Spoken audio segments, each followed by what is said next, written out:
Innal hamdalillah nahmaduhu wa nastahdi wa natubu ilaihi asyhadu an la ilaha illallah wa asyhadu anna Muhammadan abduhu wa rasuluhu wa ba'du.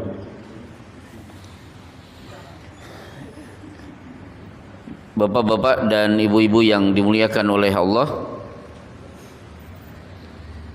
piknik, kuliner, jalan-jalan itu acara yang bikin hati senang, dan itu perlu. Jalan-jalan dalam rangka nuzhah, menyenangkan diri kita, karena Rasulullah bersabda, bahkan ini teguran kepada handullah yang pengennya serius terus, pengennya nangis terus. Walakin ya handallah sa'atan wa sa'atan. Wahai handullah, yang benar sesaat engkau sisihkan waktu untuk beribadah, sesaat kamu juga harus punya waktu untuk bersenang-senang. Tapi di samping mencari kesenangan, kita juga perlu mencari ketenangan.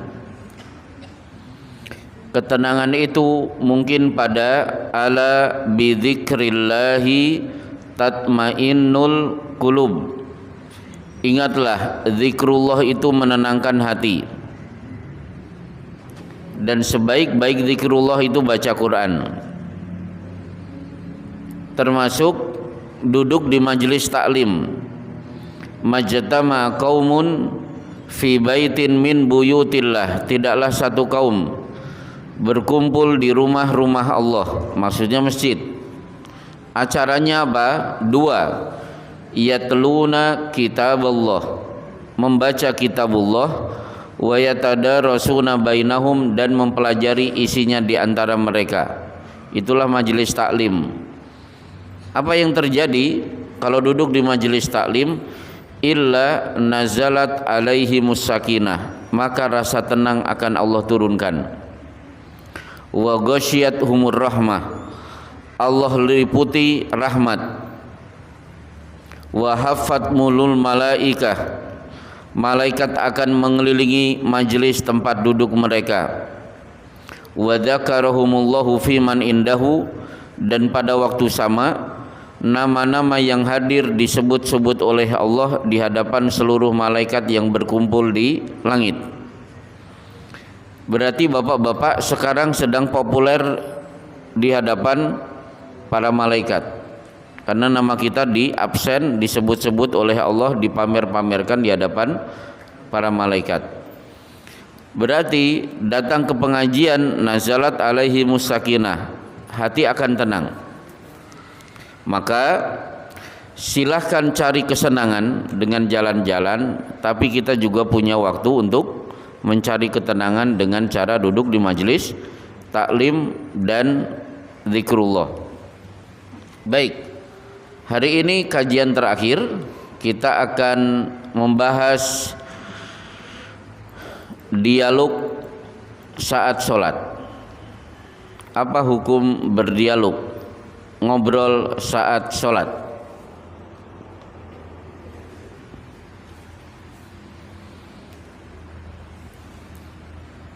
Membahas sesuatu harus dimulai dari yang umum-umum dulu. Berkenaan dengan dialog dalam sholat, satu, hakikat orang sholat sedang berdialog dengan Allah. Jadi boleh tidak ngobrol, berdialog, berkomunikasi saat sholat? Satu yang harus diketahui, orang yang sholat sebenarnya dia sedang berdialog dengan Allah.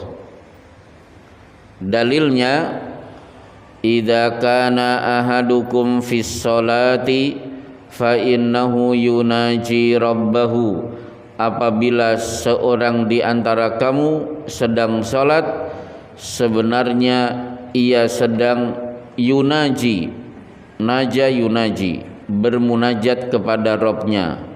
Munajat itu apa? Ngobrol. Sebenarnya munajat itu bukan berdoa, tapi ngobrol. Tapi ada juga yunaji, ada di surat Al-Mujadalah, Najwa. Jadi bapak-bapak, ibu-ibu kalau anaknya diberi nama Najwa, itu kelihatannya nanti pinter ngobrol, pinter ngomong. Persis seperti Najwa Shihab, ngomong nggak berhenti-berhenti. Tiap orang ditanya. Kenapa? Memang pekerjaannya nanya, pinter ngobrol kan. Najwa kan pinter ngomong. Jadi yunaji, bermunajat itu berdialog. Pertanyaannya, mana buktinya orang yang sholat itu ngobrol dengan Allah? Salah satunya ketika bapak sedang baca Al-Fatihah. Coba yang merah-merah ini, saat membaca Alhamdulillahi Rabbil Alamin, Allah langsung nyaut, Hamidani abdi. Ternyata hambaku sedang memujiku. Begitu membaca Ar-Rahmanir Rahim, Allah langsung nyaut, Asna alayya abdi, hambaku sedang menyanjungku. Maliki yaumiddin, majjadani abdi, hambaku sedang mengagung-agungkan aku. Jadi satu ayat Allah langsung nyaut, satu ayat langsung nyaut. Begitu iyyaka na'budu wa iyyaka nasta'in, Allah langsung ngomong, hada baini wa baina abdi, inilah hubungan aku dengan hambaku. Wali abdi masa'ala, maka hambaku akan aku persilahkan, silahkan minta apa. Jadi poin pertama, orang yang sholat sebenarnya sedang ngobrol dengan Allah. Dua,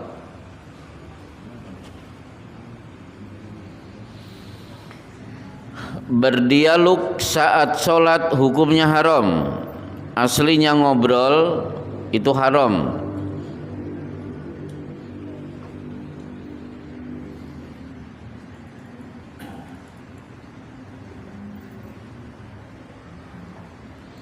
Jadi kita sedang ngobrol dengan Allah, maka kalau ngobrolnya dengan kanan kiri, depan, belakang, nah itu tidak boleh. Inna hadhihi sholata la yasluhu fiha syai'un min kalamin nas. Sesungguhnya sholat ini tidak layak di dalamnya ada satu perkataan manusia.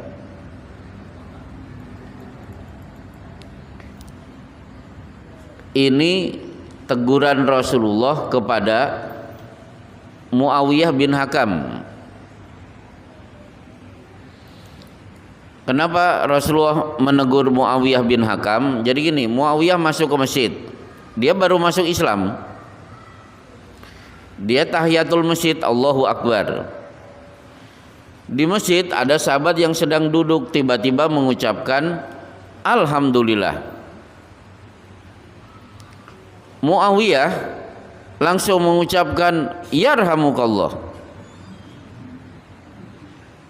Orang yang di masjid negur, kalau sholat aja, gak usah menjawab bersin orang lain. Muawiyah marah, memangnya salah?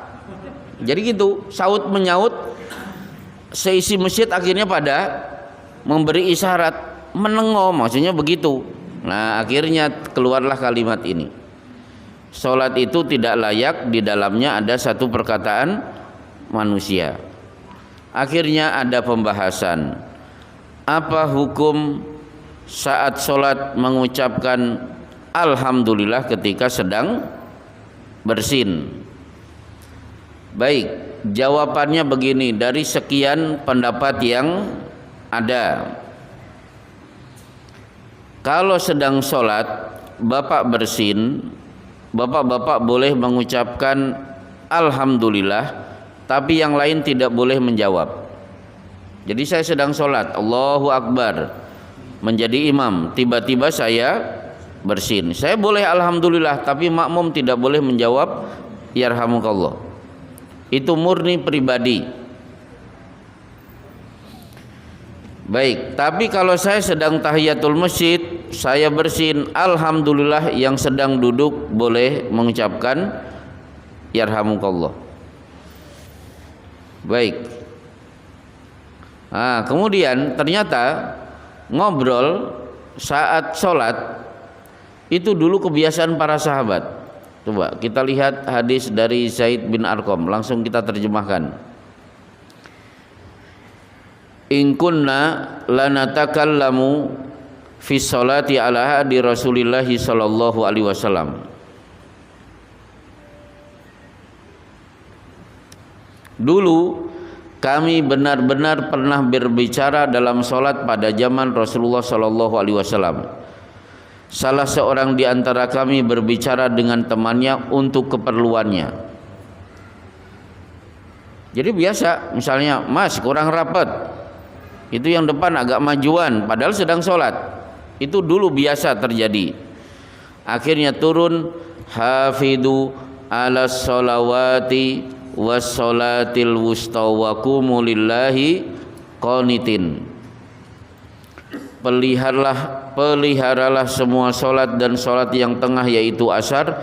Berdirilah untuk Allah dengan khusyuk. Lalu kami diperintahkan untuk diam dan kami dilarang untuk berbicara. Jadi semenjak ayat ini turun, para sahabat sudah tidak berani ngobrol lagi. Baik, masalah kedua selesai. Yang ketiga, setiap ada larangan pasti ada istisna.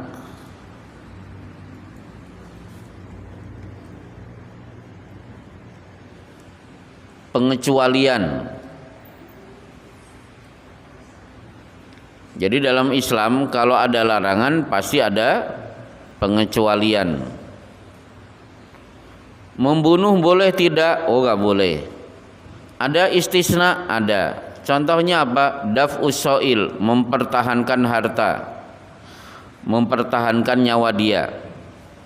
Ara'aita in akhadha ahadun mali, ya Rasulullah, di tengah jalan saya dihadang, dia mau merampas harta saya. La tu'tihi, jangan diberi.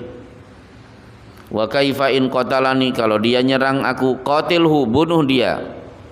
Wa in qataltuhu, bagaimana kalau saya yang menang, berhasil membunuh si penjahat, huwa finnar, dia di neraka. Wa kaifa in qatalani, lah saya yang kalah, saya yang terbunuh, man qutila duna malihi fahuwa syahid. Mati terbunuh karena mempertahankan harta, dia termasuk mati syahid. Ini contoh larangan tapi ada istisna. Nah, ternyata larangan dialog dalam sholat ada istisnanya. Contoh, imam salah, at-tasbihu lirrijali wat tasfiku lin nisa.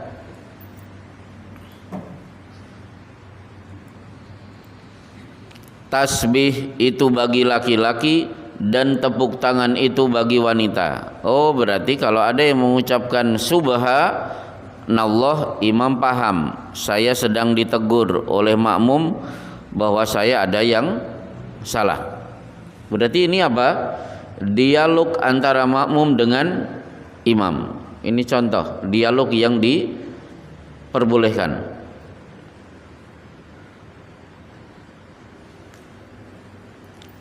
Ada lagi di bawahnya pengalaman Ali. Kuntu inda Rasulillahi sallallahu alaihi wasallam madkhalan. Aku mempunyai dua pintu masuk kepada Rasulullah sallallahu alaihi wasallam. Idza dakhaltuhu wa huwa yusalli tanahnahali, maka jika aku mendatanginya ketika beliau sedang sholat sunnah, beliau akan berdehem untukku. Assalamualaikum ya Rasulullah. berarti saya diminta untuk tetap tunggu sampai sholatku selesai. Berarti ini terjadi dialog. Kalau tadi makmum dengan imam, berarti dua-duanya sedang sholat. Kalau ini yang satu sholat, yang satu tidak sholat.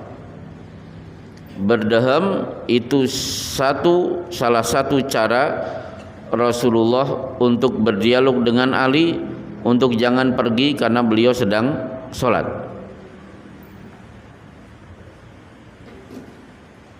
Contoh lagi, ini dialog Rasulullah dengan Jibril. Dari Abu Sa'id, Rasulullah sallallahu alaihi wasallam menunaikan salat, tiba-tiba beliau melepas sendalnya. Para sahabat memahami, imam itu diikuti, manusia pun melepas sandal yang mereka kenakan. Boleh jadi kalau Rasulullah batuk, mungkin yang di belakang pada batuk. Jadi imam yang pakai sendal dicopot, makmumnya pada nyopot semuanya. Berarti sholat pakai sendal pada masa Rasulullah itu real dilakukan. Tatkala selesai, beliau bertanya, lima khalaqtum ni'alakum, kenapa kalian melepas sendal kalian? Ya Rasulullah, sesungguhnya kami melihat engkau melepas sendal, maka kami pun melepas sendal-sendal kami. Inilah gaya para sahabat, melihat apapun yang ada pada diri Rasulullah pengennya niru. Seperti Rasulullah berada di Abwa, nangis. Dari kejauhan para sahabat melihat, mereka nangis. Tapi tidak tahu Rasulullah nangisnya kenapa. Yang penting ikut dulu. Begitu Rasulullah selesai nangisnya, mereka juga selesai. Baru bertanya, kenapa engkau menangis ya Rasulullah?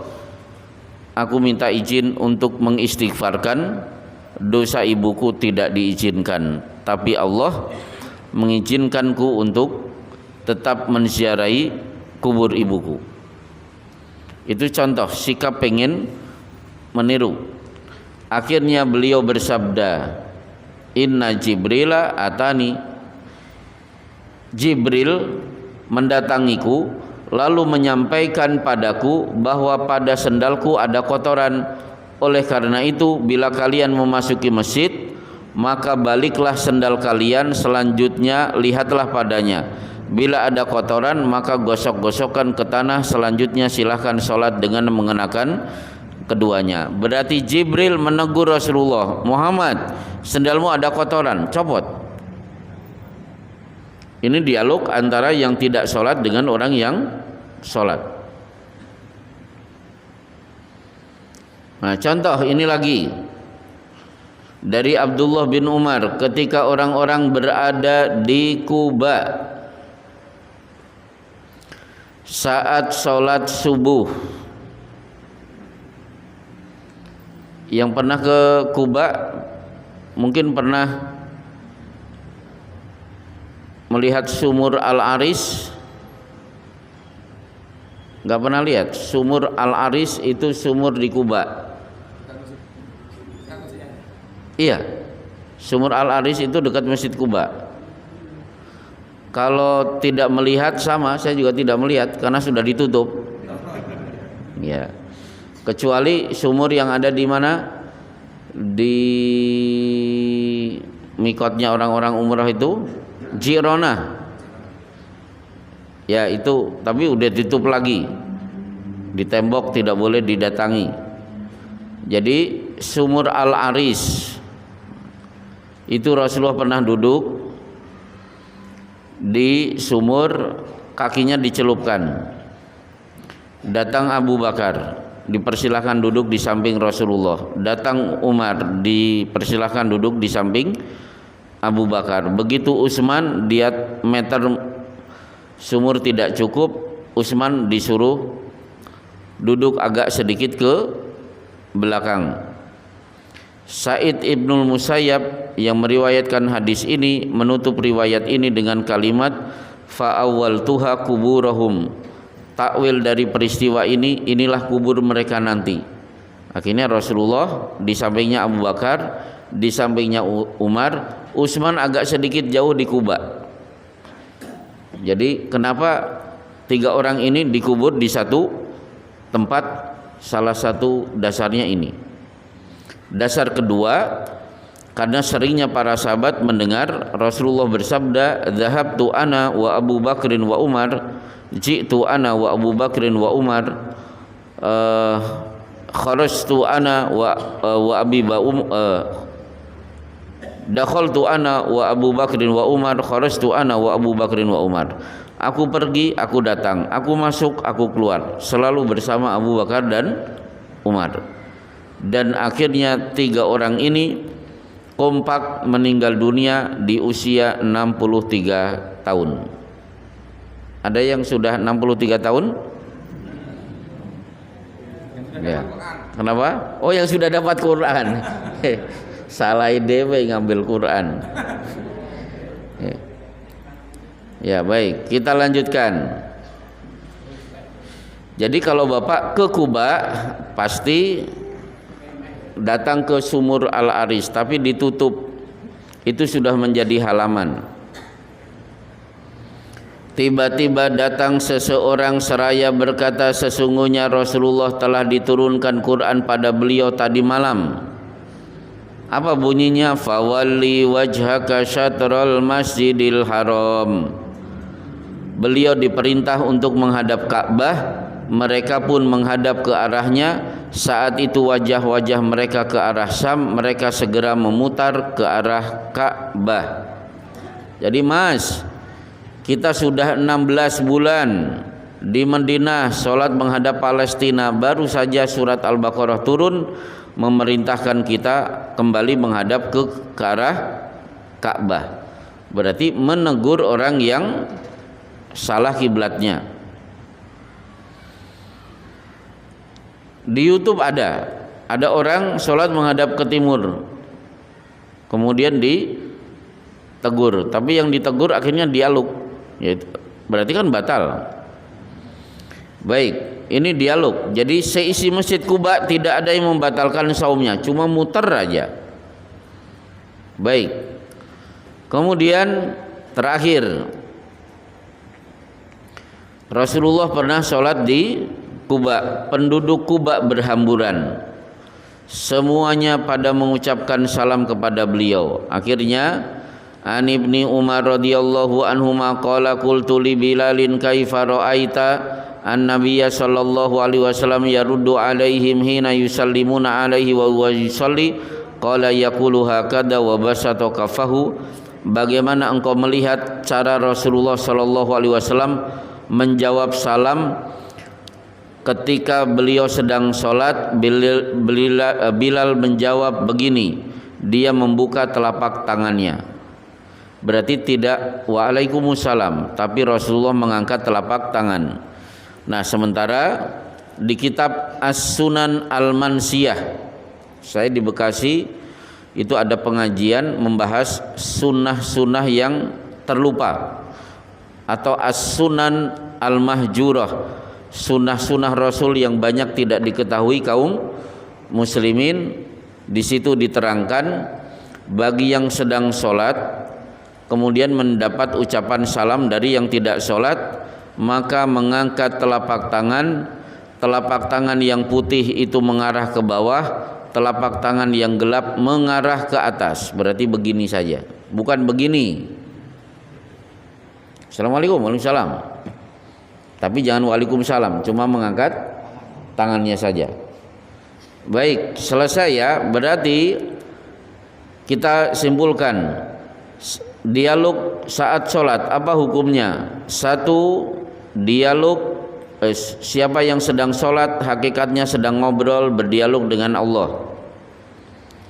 Dua, dialog sesama orang yang sholat hukumnya tidak boleh. Yang ketiga, tapi ada istisna, beberapa pengecualian.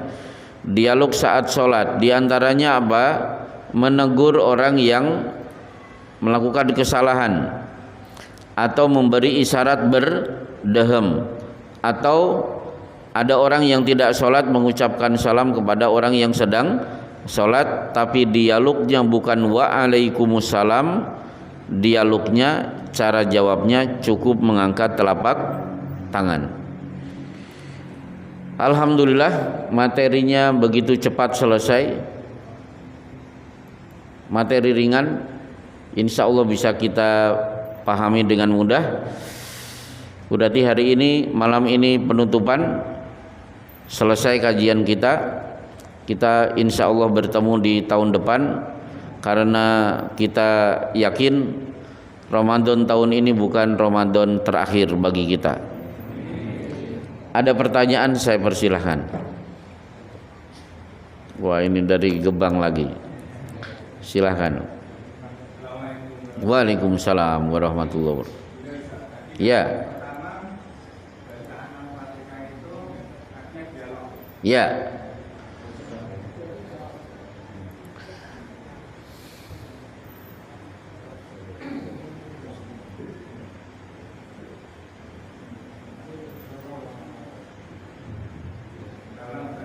Ya. Tadi kan bacaan Al-Fatihah itu dialog antara hambanya dengan Allah. Betul. Kalau bacaan imam itu cepat sekali itu gimana? Bacaan Oh, yang di YouTube dolin gitu. Ya.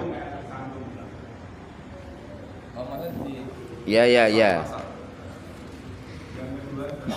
Yang kedua, saya kan gini Ustaz, dalam sholat itu punya pemahaman. Apabila saya tidak membaca Al-Fatihah, saya tidak termasuk hitungan dapat rakaat. saat sholat. Terus Pertanyaannya, kalau bacaan imam sir saya juga sir, itu saya berapa kali itu menemukan setelah saya baca dua kitab di Al-Fatihah baru tiga kalimat itu sudah cukup. oh, imamnya cepat, berarti kecepatan. Akhirnya sama guru Ustaz. Jadi imamnya itu cukup sama guru untuk baca. Oh, iya, iya. Terus akhirnya setelah tahu saya imamnya itu bacanya guru, di rakaat kedua itu sama guru Ustaz. Ya, ya. Baik. Tadi yang pertama apa? Menyambungkan ayat 4. Karena ada dialog. Oh, Dialog. baik. Tentang Al-Fatihah berarti. Jadi gini. Coba kita perhatikan hadis tadi. Inilah yang dijadikan dasar Imam Malik. Bacaan pertama surat Al-Fatihah bukan bismillah, tapi alhamdulillahirabbil alamin. Jadi apabila dia mengucapkan alhamdulillahi rabbil alamin, Allah langsung nyaut, hamidani abdi, lihat hambaku sedang memujiku. Maka Imam Malik ketika sholat betul-betul tidak baca bismillahirrahmanirrahim. Dalilnya ini. Tapi yang benar tetap dibaca bismillah. Nah, bedakan antara baca Al-Fatihah di luar sholat dan di dalam sholat. Kalau di luar sholat itu tidak ada dialog antara kita dengan Allah, tapi kalau di dalam sholat ada dialog. Maka kaedah membacanya seperti perkataan Aisyah radhiyallahu anha, kana Rasulullah sallallahu alaihi wasallam yaqta'u ayatan. Rasulullah selalu memotong per ayat Kalau di luar sholat boleh alhamdulillahi rabbil alamin arrahmanir rahim maliki yaumiddin, langsung disambung karena tidak ada dialog. Tapi kalau dalam sholat alhamdulillahi rabbil alamin arrahmanir rahim, jadi dipotong per ayat. Itu yang benar. Yang kedua, tentang bacaan cepat. Syekh Utsaimin menerangkan cepat itu ada yang cepat wajar, ada yang tidak wajar.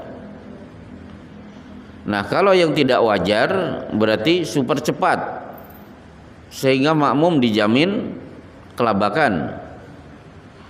Maka kalau ada imam yang super cepat baru Maliki Yaumiddin sudah ruku, berarti harus ditegur.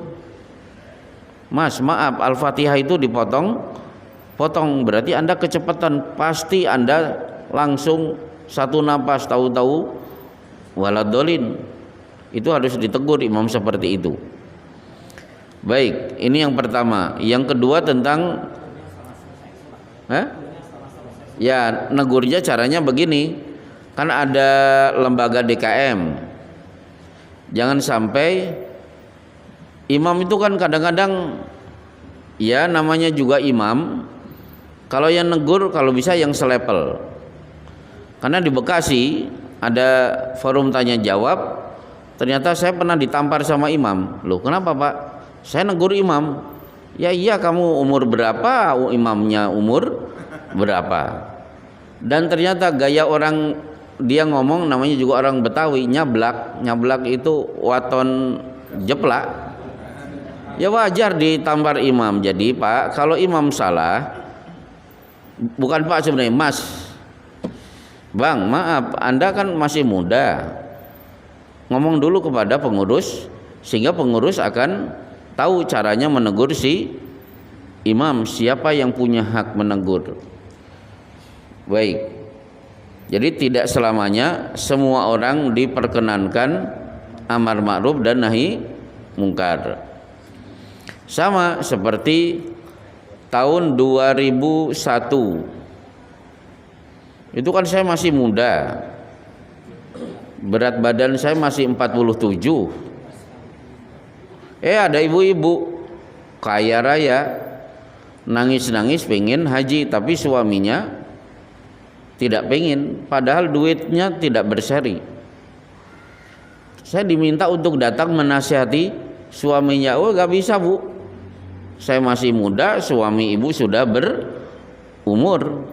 Saya tanya, suami ibu kenal dengan saya tidak? Enggak. Ya udah, gak usah cari orang yang punya umur yang se-level. Baik. Yang kedua tentang bacaan Al-Fatihah kecepatan tadi. Belum selesai. Ya udah, itu memang problem kalau imam terlalu cepat, tadi harus ditegur. Karena Al-Fatihah itu apa? Rukun. Dalilnya apa? La sholata liman lam yaqra bi Fatihatil kitab. Tidak sah sholat kalau tidak membaca Al-Fatihah. Masih mending wajib ditinggalkan. Kalau rukun ditinggalkan tidak sah.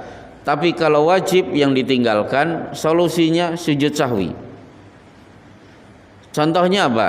Yang wajib kalau ditinggalkan menyebabkan yang bersangkutan diminta sujud sahwi. Satu, bacaan ruku Subhana rabbiyal azim. Jangan dikira itu sunnah, enggak, itu wajib. Termasuk Rabbana walakal ham. Kok gak dibaca? Tetap sah, tapi di ujung sholat sujud sahwi. Termasuk baca Rabbighfirli, termasuk baca Subhana rabbiyal a'la. Selesai. Ya. Ini ada pertanyaan. Apakah rumah tempat tinggal terkena zakat? Oh, jelas tidak. Dalilnya laisa fil baqari al awamili shadaqatun. Tidak ada kewajiban zakat pada kepemilikan sapi, bukan diternakan tapi untuk membajak sawah. Maka semua harta yang diam itu tidak keluar zakatnya. Baik, jadi rumah kemudian motor tidak dikeluarkan zakatnya, termasuk kebun. Kecuali kalau rumah pintunya 200 kemudian dikontrakan. Nah, itu berarti usaha. Tapi kalau rumah untuk tempat tinggal tidak ada. Lolos dari zakat oleh syariat Islam, tidak lolos oleh pajak. Itu kan kurang ajar sebenarnya. Dan salah satu dosa besar itu apa? Sohibul muks, pegawai pajak. Nanti di 70 dosa besar kita bahas di Masjid An-Nur. Salah satunya adalah pajak itu dosa besar. Tapi kalau di sini ada aparat pemerintah, saya sampaikan meskipun pajak itu sebenarnya zalim, tapi saya termasuk orang yang taat bayar pajak tetap. Karena kalau tidak bayar pajak urusan jadi panjang. Seperti punya motor, yang dipajaki apa? Motor dan orangnya. Motornya pajak, orangnya SIM. Coba SIM itu berapa tahun? 5 tahun kan? 5 tahun. Seolah-olah setelah 5 tahun kita sudah lupa cara nyetir lagi. Akhirnya harus nyari SIM. Itu sebenarnya aneh juga. Terserah, ini ekstrim karena memang itu dosa besar. Udah, saya terang-terangan aja dosa besar. Kalau pengen masuk neraka silahkan terapkan SIM terus, insya Allah mereka numpuk-numpuk dosa. Dan celakanya orang pajak kok kaya gitu loh. Udah gitu aja. Itulah yang membuat saya tidak ridho uang saya diambil tiap tahun. Apa zakat itu harus tiap tahun? Ya jelas, namanya haul dan nisab. Jadi wahala alaihil haulu, kalau usianya sudah 1 tahun, kecuali 1 zakat pertanian setiap panen, bukan setahun sekali. Yang kedua apa? Rikaz. Rikaz itu apa? Menemukan barang kuno, itu keluar zakatnya.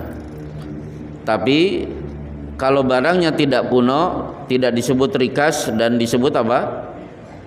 Tahun kemarin sudah saya sampaikan.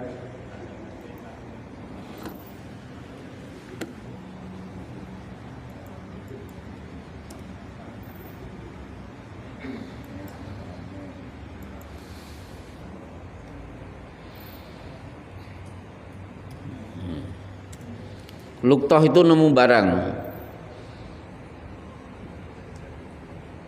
Jadi nemu tas, ternyata isinya 3 miliar.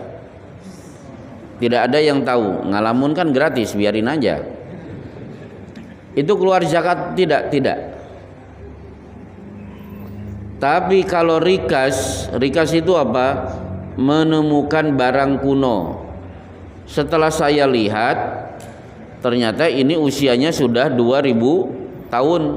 Itu rikas. Wa fir rikazi al khumusu, rikas itu keluar zakat 20%. 1/5 itu 20%. Ya, 1/5 20%. Baik. Kenapa? Enggak. Hadiah apa contohnya? Enggak, jadi luktoh gini, bedakan luktoh dengan rikaz. Ini kan sama-sama nemu. Kalau rikaz itu barang kuno, kalau luktoh barang sekarang. Duit rupiah itu berarti luktoh. Kepala berbentuk kepala tapi bahannya emas, bentuknya patih Gajah Mada. Saya teliti ternyata ini sekian ribu tahun. Nah, itu namanya rikaz. Kalau rikaz wajib zakat, kalau luktoh tidak.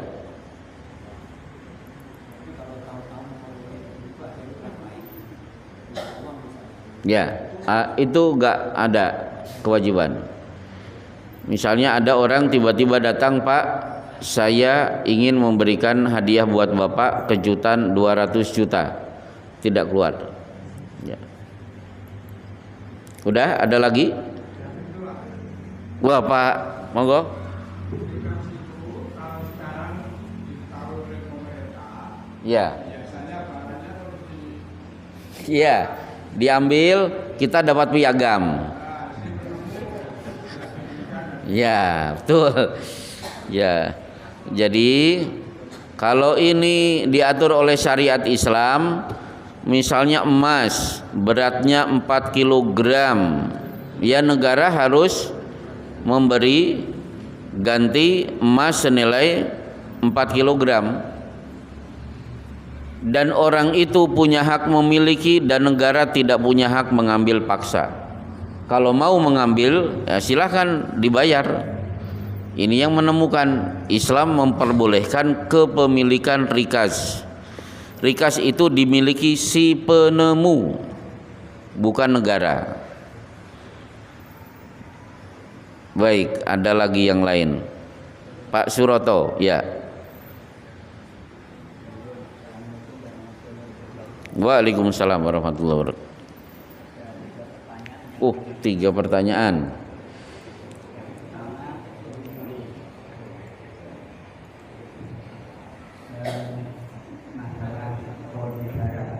Oh, bidara.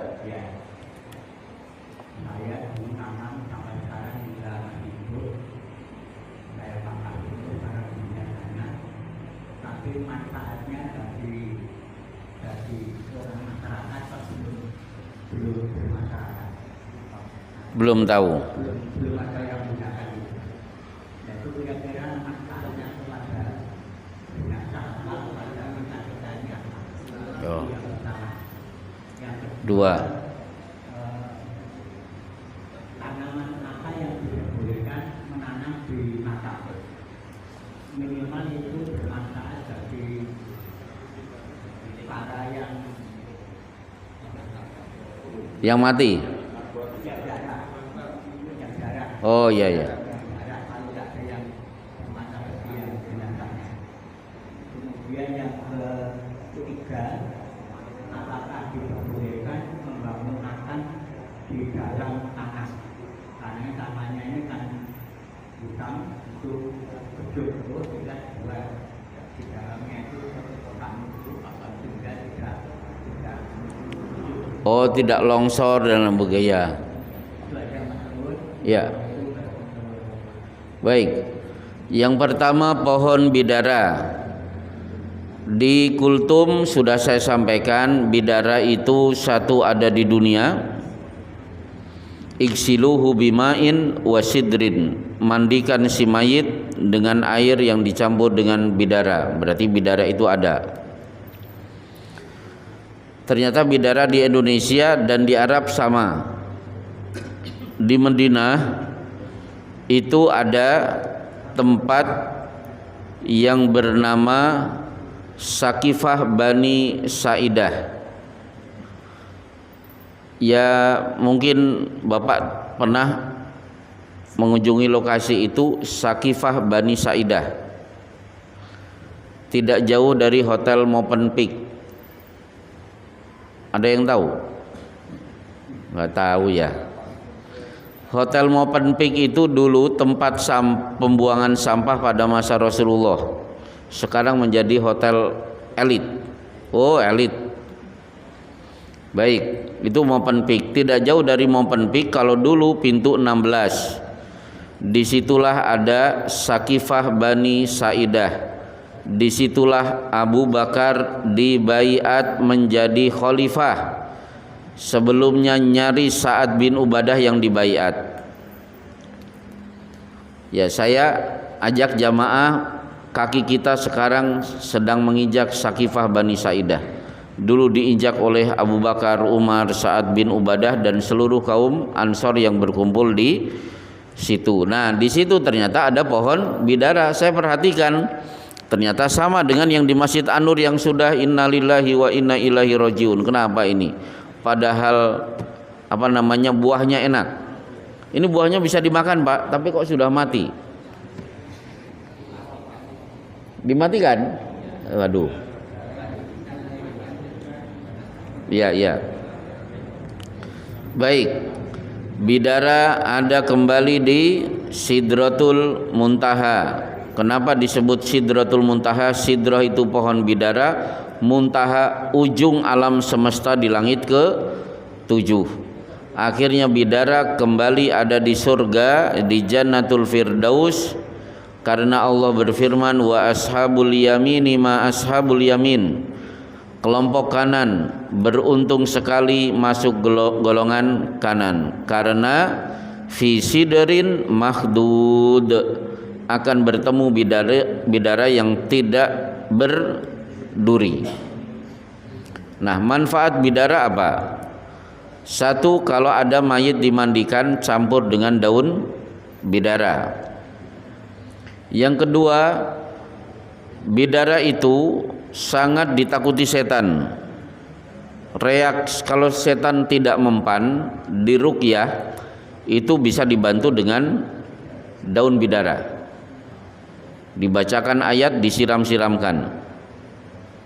Reaksinya lebih hebat. Nah, tokoh Muhammadiyah di Bekasi punya problem. TPA beliau di Sukatani kan Bekasi pojok, itu banyak masyarakat tidak berani lewat di depan TPA karena selalu ada pocong mondar-mandir. Ternyata yang menjaga di situ juga sering dikeloni pocong. Akhirnya saya diminta ngusir pocong di situ. Sebenarnya saya sudah minta maaf, saya sudah meninggalkan dunia mengusir jin.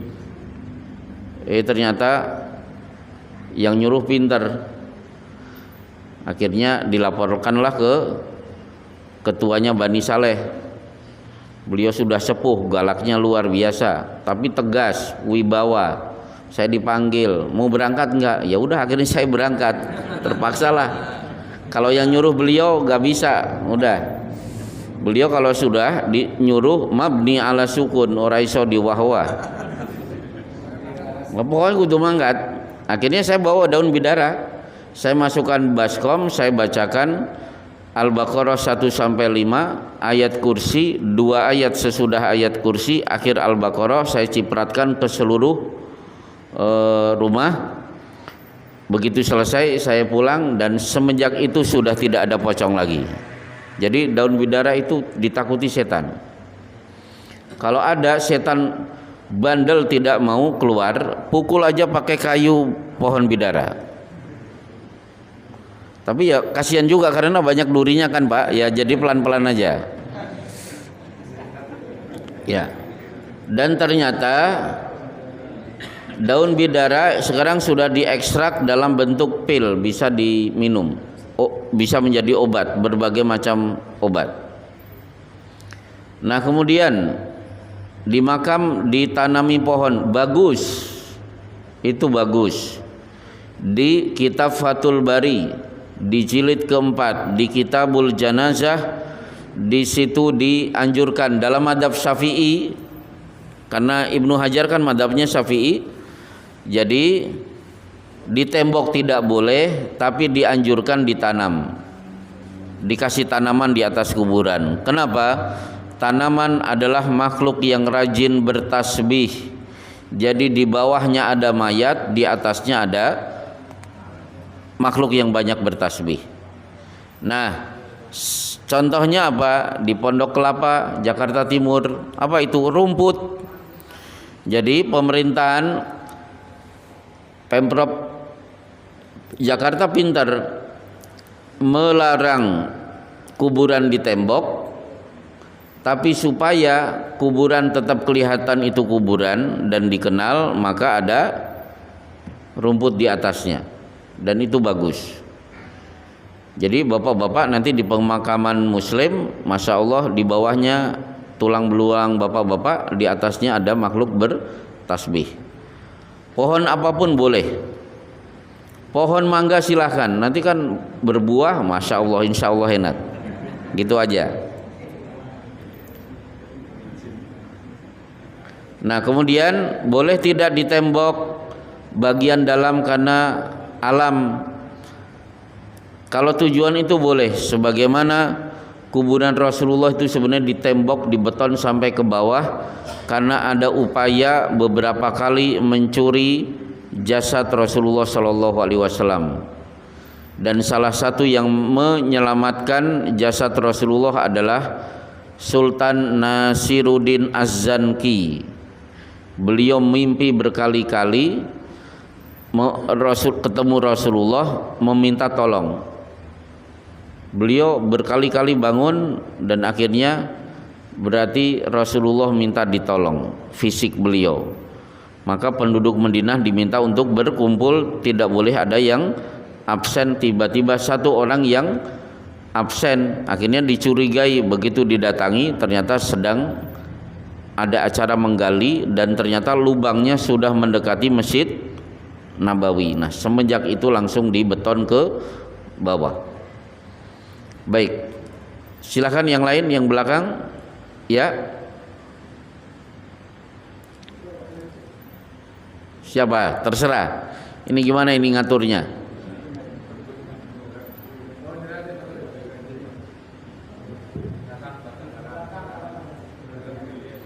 Ya boleh, belakang dulu, langsung. Suara keras terdengar? Ya. Terima kasih Ustaz. Ya, waalaikumsalam warahmatullahi wabarakatuh. Saya ingin menanyakan terkait dengan azan. Tapi sebelumnya saya jadi teringat dengan Ustaz dulu masa kecil. Ya. Ya, yang jelas Mas Suparno ini muadzin pertama di Masjid An-Nur. Beliau udah gak adzan lagi. Kelihatannya sudah gak adzan lagi. Ya silakan. Ya.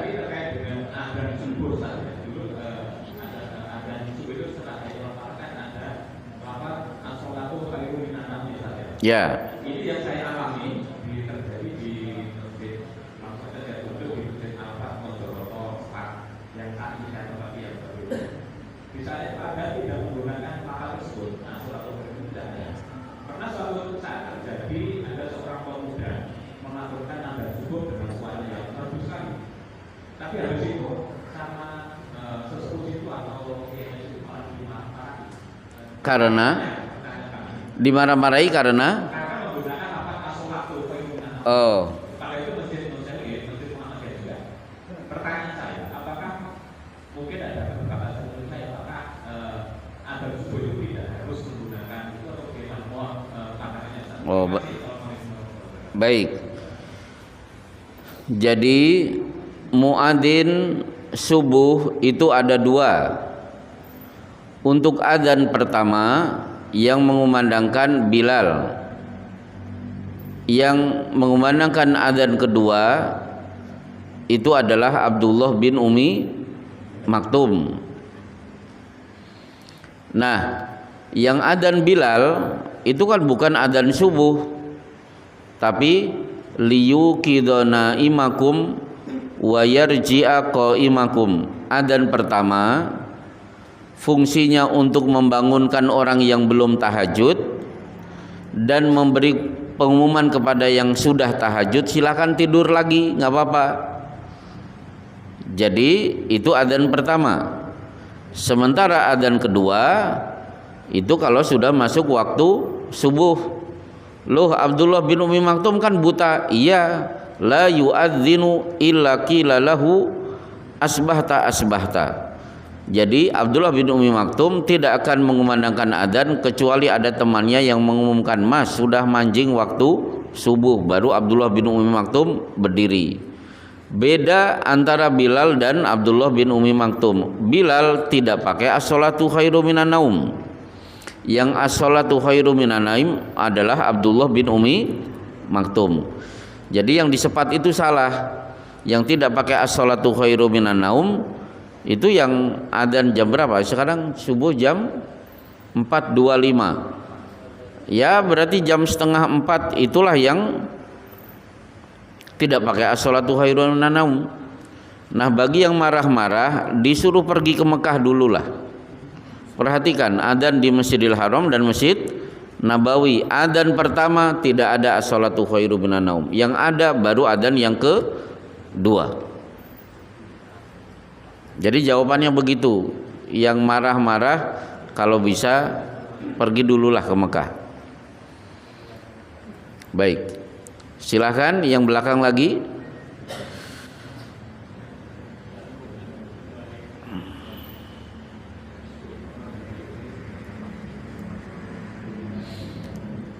Ngomong-ngomong tentang adzan, itu muadzin Madinah. Kalau muadzin Mekah siapa namanya?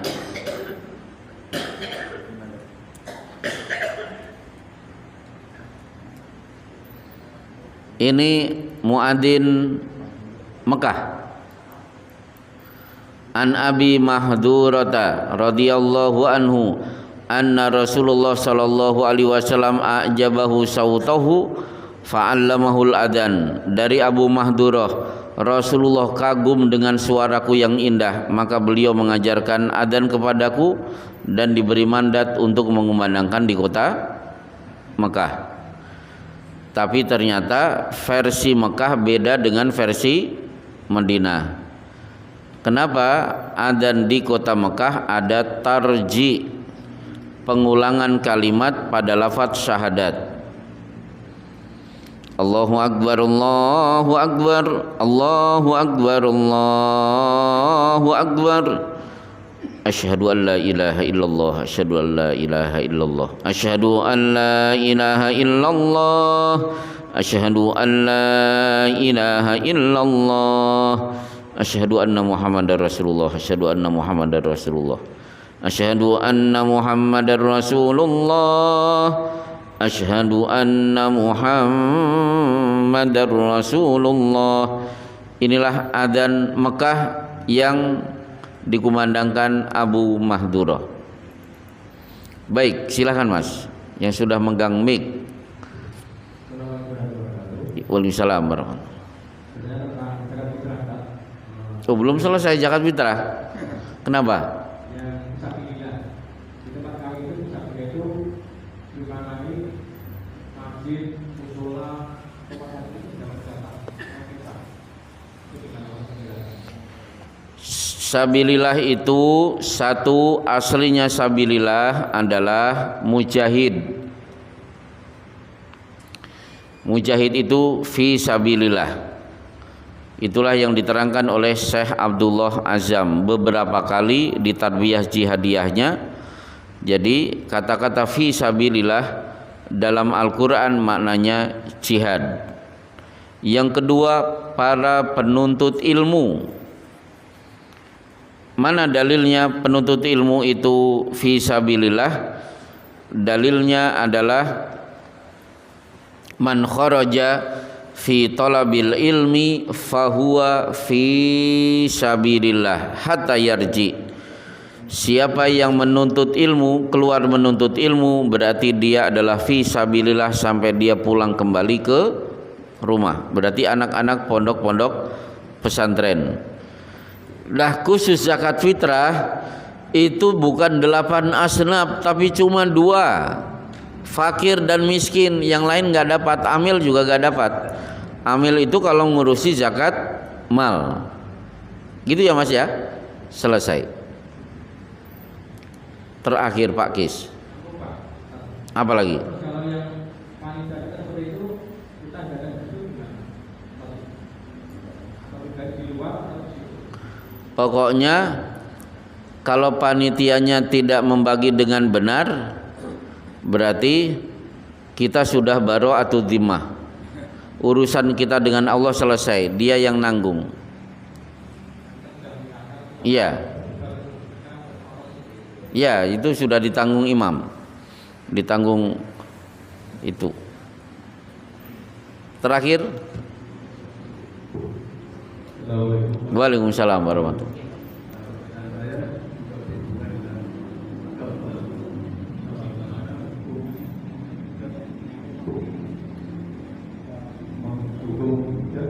Sambil melempari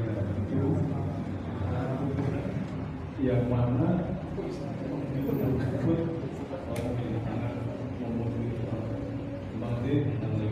Apa? Ikut melempar tanah ke kuburan dengan batu. Loh kok bisa? Oh, sambil melempar dengan batu. Berarti dia benci pada si mayit. Waduh. Orangnya kafir. Yang benar begini.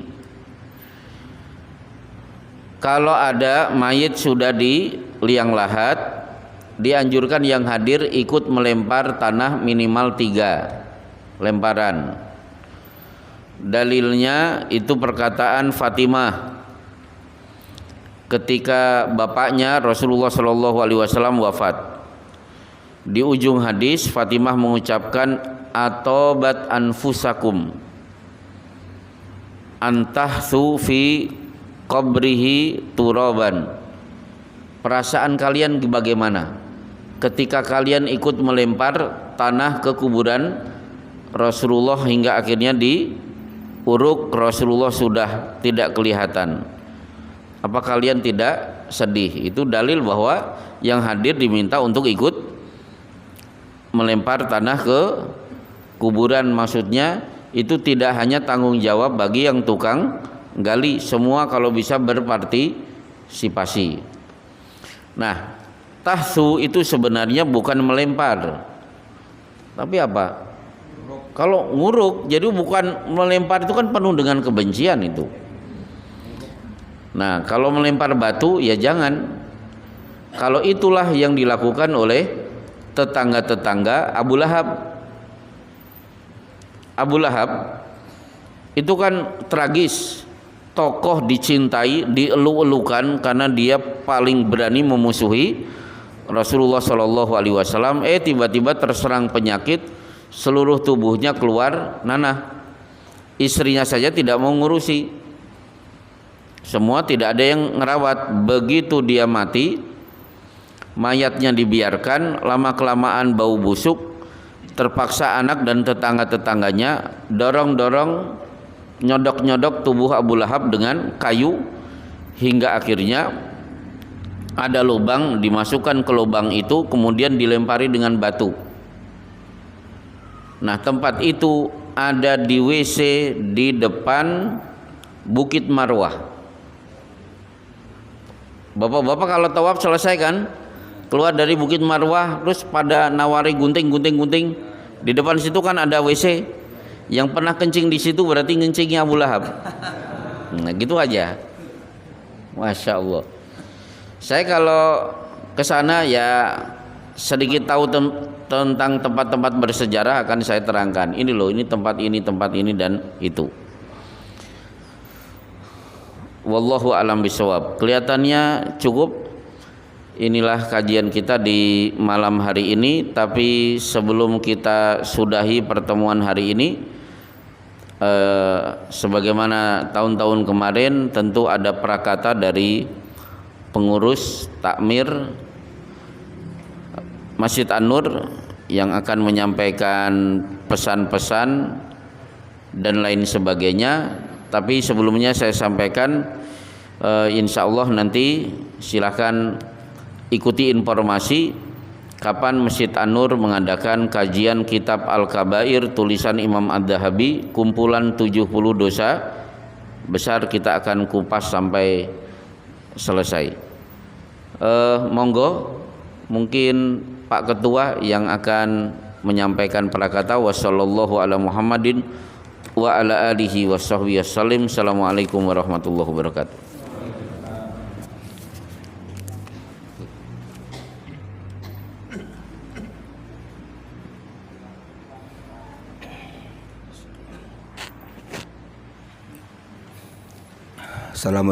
Assalamualaikum warahmatullahi wabarakatuh.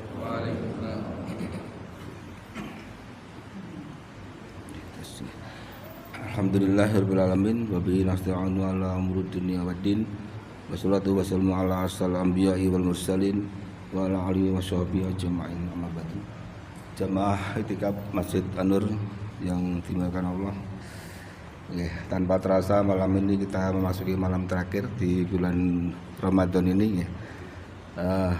Marilah kita optimalkan ibadah pada malam hari ini dengan harapan semoga Allah menerima semua amal ibadah kita dan semoga kita dipertemukan kembali dengan Ramadan di tahun-tahun berikutnya. Jamaah rahimakumullah, alhamdulillah ada sedikit kabar gembira bahwa mulai Syawal nanti Bapak Ustadz Oman akan menetap di Masaran, sehingga selanjutnya kita di Masjid An-Nur ini diberi jatah 1 minggu sekali seperti yang tadi beliau sampaikan untuk mengadakan kajian. Nanti waktunya akan kita atur. Selanjutnya kemudian apabila ada pengumuman akan kami informasikan melalui media sosial yang kita miliki. Selanjutnya saya atas nama Takmir juga mohon maaf apabila selama 10 hari ini melayani Bapak Ibu selama iktikaf ini ada kekurangan mungkin ada yang pas sahur nggak kebagian lauk kami mohon maaf. Kami sudah berusaha semaksimal mungkin yang dulu tahun-tahun sebelumnya kita kotak nasi kotak sehingga ada yang kekurangan juga kita kerepotan untuk mencari kita tahun ini kita adakan dapur umum kalaupun itu pun masih dianggap ada salahnya, ada kurangnya lagi sekali lagi saya hanya bisa minta maaf saya kira hanya itu yang bisa saya sampaikan silakan melanjutkan amal ibadah ini sampai waktu sahur nanti. Sekali lagi terima kasih atas kesediaan Bapak Ibu semua untuk menggunakan Masjid An-Nur sebagai tempat iktikaf.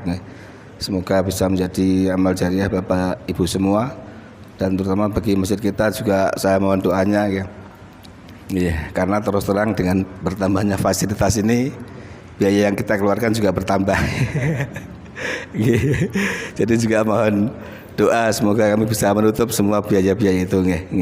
Kalau ada kelebihan rezeki silahkan, kalau mau berdonasi ada kotak infak atau melalui kris juga bisa. Sekali lagi saya mohon maaf. Assalamualaikum warahmatullahi wabarakatuh.